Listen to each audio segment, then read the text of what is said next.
What is the MBS of your jaw? Sarah Sacky did some human testing for us a few years back when she put the rope in her mouth in order to clip higher and then fell. Watch this podcast of us talking about her accident on this episode of How Not to Climb.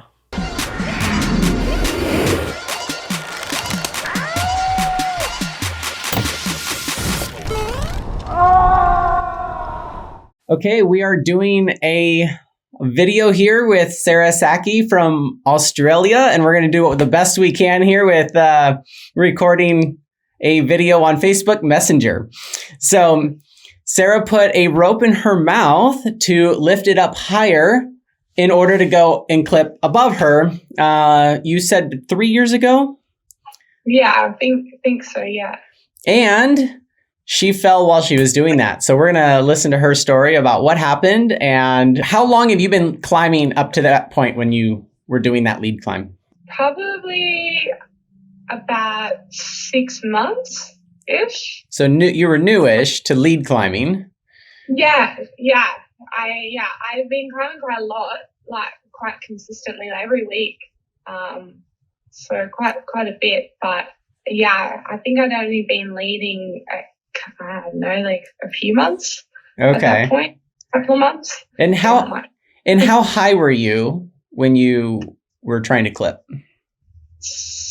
6-7 meters up. Okay. But you didn't hit the ground. The rope caught you. Yeah. Caught you not in your harness though. No, I caught myself. You caught yourself. So you put the rope in your mouth and then you just, without any warning, fell? Yeah, right. It's so funny, like how bad it sounds when someone else says it, but for clients and stuff, it's not weird, but I swear you say that to anyone, you're like, I had the rope in my mouth. They're like, what do you mean you had the rope in your mouth? Why would someone climb with a rope in them? I'm like, I wasn't climbing with it in my mouth. Yeah. Like, the picture that portrays is so funny. Anyway. That's true. I from memory, it is like it was obviously adrenaline kicked in, and so now it's all a little bit shady. But from memory, what happened was that I just lost a footing. It was just one foot that slipped, and as a result, I fell. But it was as I'd already taken up that extra length. So when I fell, it was not just the distance to the last clip, but also the extra I had pulled out. So it was a little bit further than what would have been a normal fall. And so you just clenched up when you fell? And I think so because I didn't actually, it was more than 24 hours when I realized that what had happened. Like I didn't realize that it had pulled my jaw out. Like obviously I could feel it, but I was very confused and disorientated. And at first I thought I'd hit something, and there'd been impact. But then I had nothing on the outside of my mouth at all. Like it looked completely normal outside. Okay, except your mouth was bloody. Yeah, and my jaw was out at 90 degrees. So maybe not so normal. Maybe not so normal.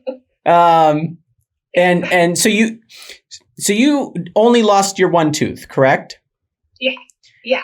So that was noticeable right away. No. I didn't know that had happened until I was in hospital and whoa, there had been an X-ray. No idea. Yeah. You couldn't feel it with your tongue that something was missing? No, it's just because it broke out here. You were numb. I have one of those photos where you can see like one of my teeth out. Yeah, like that was swollen right up. And obviously it also, it just sort of went numb and when it swells up. So see anything yeah, and you couldn't even, like, it was so painful, like I couldn't like lift it to have a look either. So Wow. yeah. Did you call for help, or did you guys just hike out of there?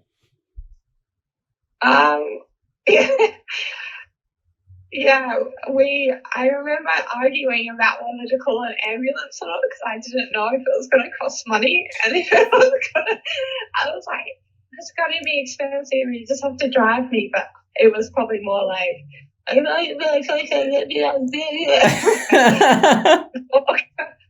I remember like arguing and going over it and like being like, call my mom first and let's get her advice. Like, and of course my mom's like, you're in a hospital, you idiot.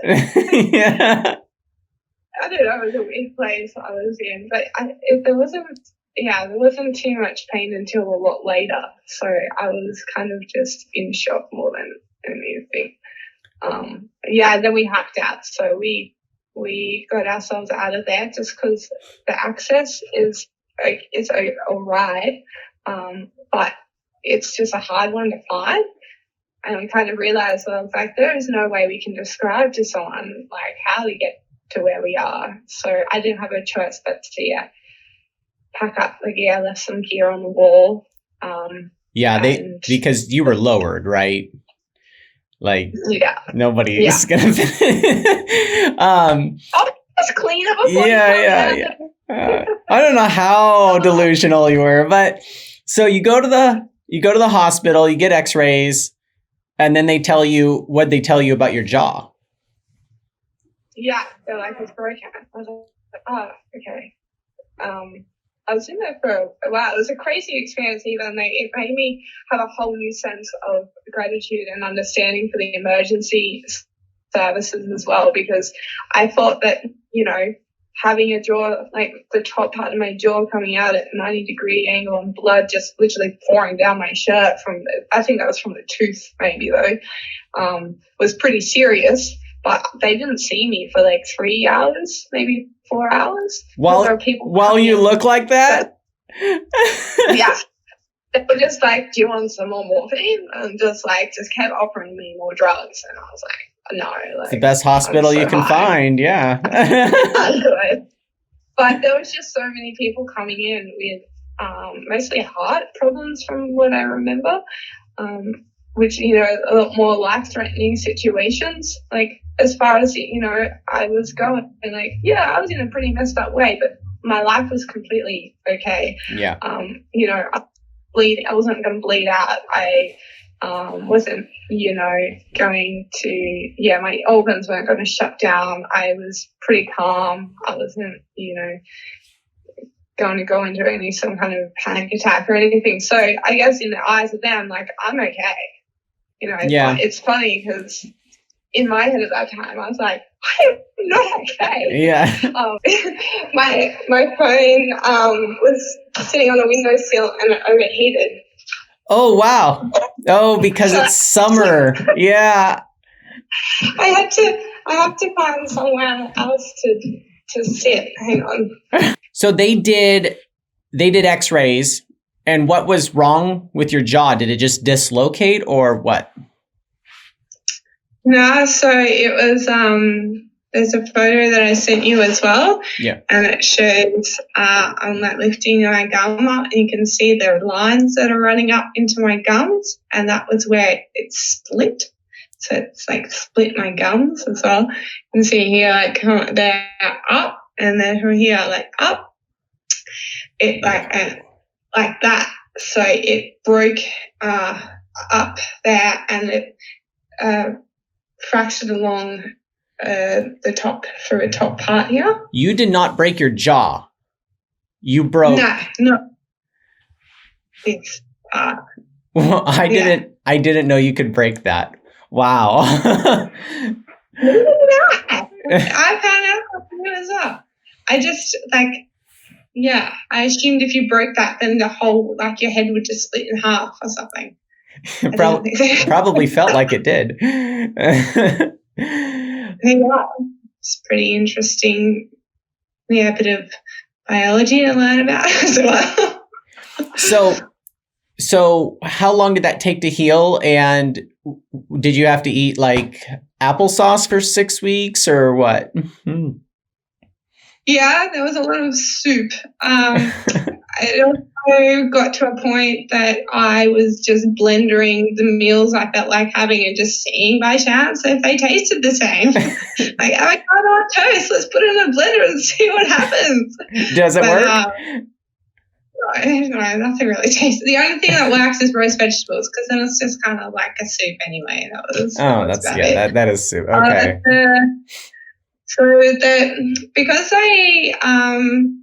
I had the tooth go and I had the break, the recovery was probably a little bit longer and different to what it would normally be if you broke that or broke something because I had an open wound, they weren't able to set or do any kind of like surgery or anything for my jaw because that wound, it's just too much risk of infection. Oh, wow. With an open wound like that. So they kind of just sent me, they had to transfer me to another hospital. Before they transferred me down the coast to there's a face specialist, they literally just numbed my face and pushed my jaw back in. They just like, just face palmed me. Just like, pushed it back in. It was one of the crazy experiences, like the noise of that inside my head. You know, if you go to the dentist and you get work done and how loud it was so full on. It freaked me out. But then, after that, they were just like, there's actually nothing we can do. You just have to go home and deal with it. And I was like, okay. So the recovery was a bit funny because I just had a broken bone that couldn't be stabilized. So it's like if you break your arm or a leg or something, and you stabilize it so it can get back to normal quicker. But anytime I moved, my jaw was moving. I could feel it sort of moving. So to get up, go to the toilet or something, I would feel it and it'd give me head spins and wow. Yeah. How long was it like that? That period of it being really intense, to the point that I didn't want to, even move from one couch to the other, was probably be about 2 weeks. Wow. Two things. But the full recovery of the injuries to the point where I could get out and do things again was probably me more around like the 3-month mark. So I couldn't go swimming for a while because the pressure, as soon as I put my head underwater, I would feel the pressure. I couldn't, it took me like 6 months plus to be able to eat an apple. I couldn't bite into anything for a really long time because all these teeth got moved. They had like a heap of spacing, and they all sort of moved as they were loose. They've set back in now. I was lucky. I was told that I could possibly lose them as well. So they say that. So it was a bit of a different recovery period for different parts of it. But it was probably over a month when I started, doing some yoga and just trying to do some movement again. It was, That's a long time. You told me you couldn't smile for a long time. Yeah. It's not really something that you think about when you have an injury. Yeah. It's been good. I've had a few friends who have had facial injuries since then as well. And I'm like, I'm just going to warn you now. Like, you can't smile. Like, it does things to you. I think as much as people try and get you just to smile to make yourself feel good, to, send those messages to your brain that you're happy, and so they produce happy chemicals. If you're not doing that, it does have the reverse effect. And it took me a little while to sort of understand what was going on because, what had happened was pretty full on. And also the time in which it happened was full on. I lost my dog a week later. She got sick. I'd just been through a breakup only a few weeks before. It was just this like, wow, when it rains, it pours. Yeah, aside from all that, I actually was doing okay mentally, but I started to feel really dark, and I was like, I don't feel like I'm not handling this. What's going on? And then I sort of realized, I'm like, I haven't been able to smile for weeks. Maybe this is doing something to my head. Interesting. I think it's doing something to me. And yeah, when I started being able to smile again, I remember the first time I smiled, I was so excited. I was like, woke up one morning and the swelling had gone down a bit more, and I smiled, and I was like calling my friends, like, guess what I did? Oh my God, I can smile. It was the biggest sense of relief. It was a huge sense of relief. It was crazy. I guess you can't take smiles for granted. No, it's the cliche story. Once you don't have something, you realize how much you miss it. It's that whole very cliche, but it's real. Like, yeah. So, have you climbed since on lead? Not back on lead. I've been out. I did go and just top rope that climb that I fell on as my first climb, just to go and get out and be outdoors climbing again. That was the first thing I wanted to do. I was like, I just got to finish it. Even if it's just top roping it, I just got to finish it. And then, kind of get back on the horse feeling. I've gone to go lead a few things and just haven't felt in the right place for it. I think, a delicate balance between pushing myself and pushing through the fear, but also acknowledging that maybe I'm not ready, that there's more that I need to know. I just, don't feel like I have enough skill or practice to be able to get myself out of trouble. And I also don't feel okay 100% relying on my buddy or my partner to be that person. That's a lot of pressure. So there's been a few times and I've gone, I wanted, but not today. But saying that, that's the last couple of months or so. I've been training a lot. I go to the gym, I go to a little bouldering gym nearby, go there 2-3 times a week and just try and keep at least strong and work on technique, all those things that help confidence as well.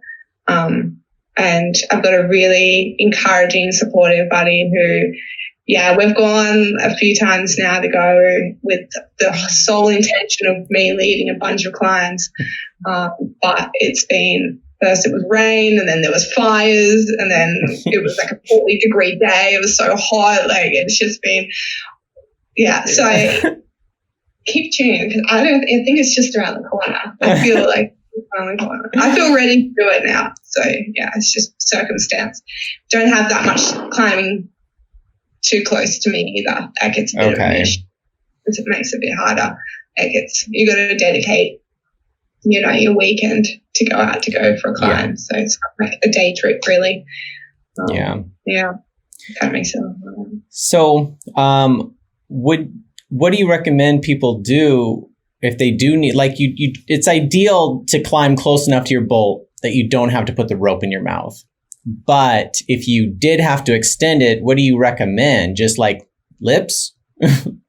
or like how else do you do it? I don't know if there's a solution there. Maybe, look, I'm sure if people watch this, I maybe there's someone there who will have a great tip and they'll be awesome to learn that. I've had this conversation with a few different people, a few friends who are very experienced climbers as well, and everyone sort of settles on like, it's like you weigh it up, right? Like, if you're in a spot where you're going to pump out if you're not there for too long, like you can't be thinking up of doing other things. You need to do whatever's quickest, and that's kind of what's quickest. Yeah. Unfortunately. And then you can be like, you can just make sure you're really solid before you do it. But even that still takes those extra few seconds, which sometimes are everything. So it's I don't know if there's really an answer in there. I feel like the chance in which this accident can happen is so small. Like it's, it's a 2-second movement. So if you have an error, it has to fall in that 2-second bracket as well. So it's so rare and unfortunate. And a lot of people scream. So if you just scream when you fall, like I do every time, your mouth will open and I don't know. I'm not a screamer. Yeah. I think I don't know. There's that. You can try and train yourself to yell, but like I think I mentioned to you as well, depending what kind of fall you're taking. If you know you're about to take a big fall, like you tend to go, and brace yourself, or you whatever it is that you do, you do. But when you slip and take a fall, it's very different because you don't have that 1 or 2 seconds of preparedness.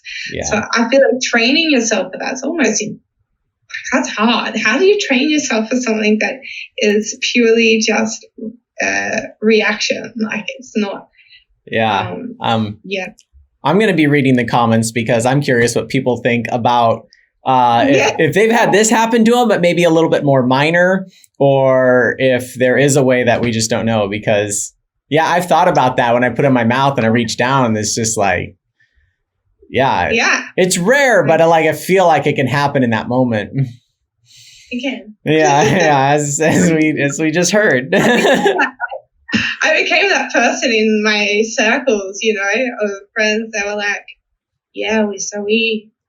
we thought that was just like one of those fabled myths. Like, you'd joke about it and you'd say it every now and again, but no one actually knew someone that it ever happened to. And I'm like, thank you. Take that. I don't know how to take that. Well, I'm glad you shared your story, because it's nice to hear from somebody it happened to, and like the consequences that can happen from it. So it's nice that you shared it. So thank you. Thank you for being interested in it. Yeah. It's when you first told me about it, I was like, no way that actually happened to somebody. So yeah. I know, it's funny. Hey, I think the best part of all of this though still is my two buddies, Steve and Joe. Steve, who is an absolute legend, he is a huge driver of building climbing community and is doing amazing things for that community here in Australia. He runs the climbing anchors, and they have like a bunch of gear, as well as setting up gyms and supporting a lot of like local and younger climbers and stuff too. And Joe, who's another girl from back down home, they went out and found my tooth. So that was like a pretty, wow. It was like they went out looking for it. They didn't find it straight away. It was another guy who was climbing there with his kids, who was I think he was an archaeologist or something around that. Perfect. I was like, is this what we're looking for? It's sandstone where we were at climbing. So the color, crazy to have found it. I thought it was a joke. I was like, too soon, guys. Too soon. Not funny, because they sent me a photo being like, we found your tooth. I was like, nah, too soon. They're like, no, we found it. I'm like, what? I was like, what? That's true friendship. I feel like that's true friendship. That's good humans. If you put it under your pillow, you might get $1. I hope so. Yeah. Could have that been either a way worse, or are we actually just that strong? Because you wouldn't think that a jaw would be able to, take that kind of pressure, right? So, and I went down a rabbit hole after watching that first video of like how much pressure it takes to break like so many different bones in your body. I was like, what about this one? Or what about that one? And like comparing them all and like trying to like look at, and it is really hard to find good information on that as well. and to get an, I didn't really come to a conclusion I felt really confident with, but I did decide that I got lucky. I got really lucky. Like, it could have been a lot worse. Yeah. So it could have like ripped my palate. So I think I got lucky. It definitely could have been worse. It could have, all your teeth as well. Just, I'm surprised it came out right without doing that. So I think because I don't know, it pulled it at an angle. So it was the way I felt. Gnarly. Well, that's awesome that you shared that. And yeah, if you guys are watching this video, let us know if you've had ropes ripped out of your mouth, and maybe we can share your story. We can start a club. We can start a club, maybe a Facebook group on who knows. So no, I would love to talk to someone if this happened to them as well. It would actually be cool. And also, yeah, I would love to know if there is ways to avoid it. Well. You might feel better when you go lead. Yeah. Okay. Well, clearly you can have the rope torn out of your mouth. So therefore, you shouldn't climb.